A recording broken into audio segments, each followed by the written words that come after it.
કોરોનાએ માથું ઉંચક્યું છે। દેશમાં કોરોનાના કેસમાં ફરી વધારો જોવા મળી રહ્યો છે। ગુજરાતની વાત કરવામાં આવે તો હાલ 7 એક્ટિવ કેસ છે, તેમજ છેલ્લા એક સપ્તાહમાં 6 નવા કેસ નોંધાયા છે।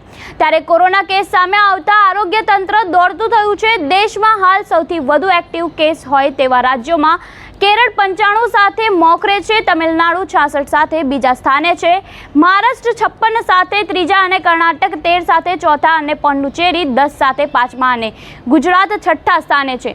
સમગ્ર દેશમાં હાલ 257 એક્ટિવ કેસ જોવા મળી રહ્યા છે। ત્યારે છેલ્લા એક સપ્તાહમાં ગુજરાતમાંથી એક દર્દી કોરોનાથી સાજો થયો છે। તેમજ ઉલ્લેખનીય છે કે વર્ષ 2020થી અત્યાર સુધીમાં ગુજરાતમાં કોવિડના 12 લાખથી વધુ કેસ નોંધાઈ ચૂક્યા છે। ત્યારે ફરી એકવાર કેસ વધતા ચિંતા વધી છે।